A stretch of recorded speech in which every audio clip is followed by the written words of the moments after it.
Vinca Culture, Europe's first civilization. The Vinca culture, with figures of beaked men and women, were Europe's first civilization, and seem to have been Amazon Amerindians or cultures close to them. Already at that time most out of Americans already were coming from North America through the relatively simple North Atlantic current. But we expect the South American cultures to be older and more advanced, or at least more complex with more clear elite classes. This could explain the fact that the Vinca culture was more advanced, dominated a more advanced metallurgy, walled their lands or parts of their lands with polygonal walls, but most of all presented cultural practices more typical for Amazon Amerindians, or at least of South America Amerindians. Over 8,000 years ago, which seems like after Göbekli Tepe, but still clearly before the Sumerians or the supposed cradle of humanity, the first farmers of Europe moved into the fertile lands of the Central Balkans. These people would develop complex societies and advanced technologies, as well as sophisticated artistic and ritual practices expressed in part through astonishing ceramic figurines. These cultures, practices, ceramics, and burial practices are very similar to the Amazon Amerindian cultures of the past and even still today. The reason that this enigmatic Vinca culture is so unknown is that they did not leave skeletons nor structures, because they cremated their deaths as well as their homes, just as the Amazon Amerinds did and still do. We claim that this is also an important reason that Amazon Amerinds never were well recognized nor respected, at least not by the West, where materialistic cultures dominate. The Vinca culture were cattle-herding, crop-growing farmers who lived in large settlements like the Amazon Amerinds, and they also developed the first metalworking in Europe, like the Native Americans did in the Americas. They may also have been warriors, waging wars with copper or bronze weapons, with their enemies, that possibly still use stone tools and weapons. We claimed before that metallurgy was present in the Americas, Europe, and Western Eurasia at least since the Younger Dryas, so that could be very well the time that metallurgy was present in the Vinca culture, because they had been relative elites arriving from the Americas, probably from South America, with their technologies already developed. There is physical evidence that they may have developed the earliest writing anywhere in the world. We claim they are the result of one of the expansions out of the Americas. Since they did not leave bones, we cannot support this claim by means of genetics for now. Beard or beak and related to feral animals.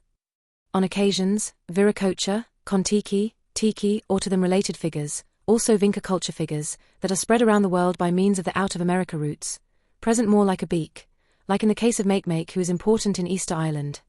In Rapa Nui mythology on Easter Island, MakeMake is the creator god and god of fertility, considered the most important deity, particularly in the Birdman cult. He is seen as the head of the Tangata Manu or Birdman sect, a significant aspect of Easter Island culture. MakeMake is also associated with the idea of driving the birds to the islets to protect them from the islanders. Most often Viracocha is the name of the deity or main deity, this while the feral animals, especially when involved in transformations, are related to the transformation of humans, to the highest they can reach, certainly also claiming spiritual features, and contact with the deity or the deities or gods. There are beak figures or bird figures in Colombia, but these seem to be mixed amongst more Viracocha figures. The figure that is perhaps the most seen in this context across the world is a man figure with his hands close to his belly and sometimes his genitals, wearing a belt and a V-collar, with sometimes two wild or feral animals flanking him or nearby. What matters is that all these elements run almost simultaneously around the world, across places that are not supposed to be connected, at least not back then. Spreading knowledge, technologies, and especially better humans. In the myth, Viracocha is told to have spread knowledge and technologies and to have replaced unpleasant giants or humans with better humans. Tall bearded men. In the case of Peru, Viracocha and the tall bearded men are located next to Titicaca Lake in South America. Viracocha spreaded out the mentioned more convenient humans to the rest of the world. Logically, the ancestors of all 8 billion actually living modern humans.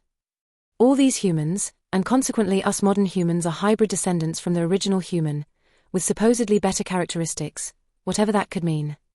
Lake Titicaca.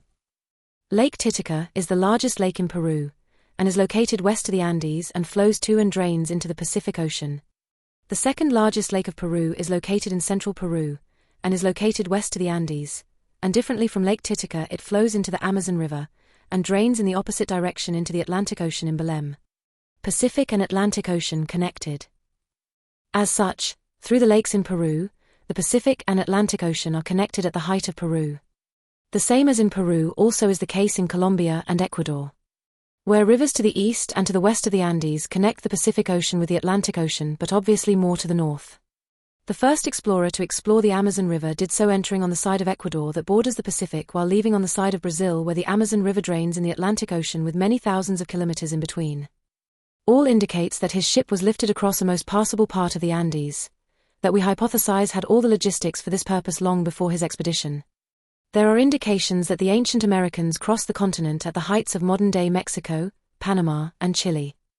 Ferdinand Magellan and his expedition discovered and navigated the Strait of Magellan, in the south of Chile, in November 1520. This supposed natural passage cuts through the southern tip of South America, connecting the Atlantic and Pacific Oceans. Magellan named it Estrecho de Todos los Santos, Strait of All Saints. Before the Panama Canal, the Strait of Magellan was a crucial route for ships traveling between the Atlantic and Pacific Oceans.